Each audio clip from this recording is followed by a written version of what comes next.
Hi, I'm Miles Protter, the founder of Men's Business, and I'm preparing a series of videos about how to be resilient, how to bend and not break in the face of these crazy COVID times that we're living in. And today's video is about some reflections on how I'm dealing with loss. Because, yeah, I've lost a lot in the last few weeks. I've lost all my work, all my meetings have been canceled, conferences I was supposed to speak at have been canceled. Our savings have just imploded in value. So all my ambitions for the future and my livelihood are just on ice right now. No idea when they're going to restart. And then here in Australia, millions of people have lost their jobs, and around the world, hundreds of millions have lost their jobs, and people everywhere are facing isolation and loneliness and loss of income. And what do I do with debts, and how do I take care of my kids, and how do I work at the same time? And I've got elderly parents, and in the developing world, there's just no safety net at all like we have in the developed world. So, we're all dealing with loss, and it's going to continue. So how am I responding to this? Well, last week I was prowling around the house like a caged animal, and I was just sort of watching my carefully constructed life crumble to pieces and just fall through my hands like sand. I was like, so I was just feeling so irritable and grumpy, and I just was wondering what to do with myself. And my wife goes, well, what's going on with you? Why are you looking so miserable? And I go, nothing, typical response.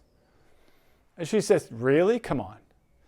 So I go, well, look, tomorrow, to be honest with you, tomorrow, I want to go cycling with the guys, and we're trying to figure out how to do it, and we can't really figure it out because of the new rules.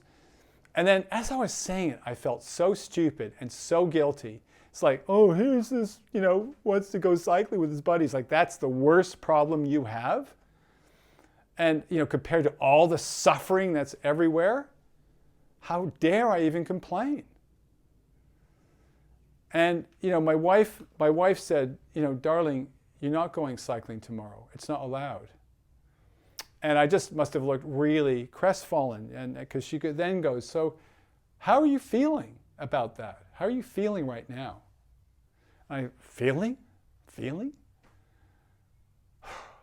I guess I'm feeling pretty sad. And she just listened, which was great, because the truth was, I was feeling very sad. I've been cycling with these guys for 10 years, and I'm the oldest and I'm the slowest, and they include me. And I tag along behind trying to keep up, and we laugh and we banter and we have coffee and we talk shit together. It's absolutely hilarious. And it's fun and it's good exercise. So for me, it's a loss, and actually it feels worse than the income loss. And I told my wife this, and what was so good was just to kind of get all this off my chest with someone who wasn't judging me. She just nodded and listened. And pretty soon I felt lighter, and nothing's changed about the situation, but the problem sort of kind of diminished and got chopped up a little bit. And I even thought about, why don't I just call someone? So today on our normal riding day, I did my ride by myself, and I called one of my friends, and we had a fantastic catch up. It was wonderful. So I learned 4 things out of this interaction with my wife about how really what's a great way of dealing with loss. And the first is, it's just futile for me to feel guilty about my loss compared to someone else. Loss is not relative. It's deeply personal. And just because other people are suffering more, it doesn't invalidate how I feel about my loss. And the second thing is that I really had to talk about my feelings around the loss. Because otherwise you just drag this thing around like a ball and chain, and everything I do and say is on top of this loss, and it just renders me ineffective.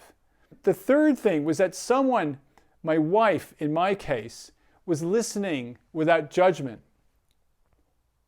And that was really important because I'm judging myself enough.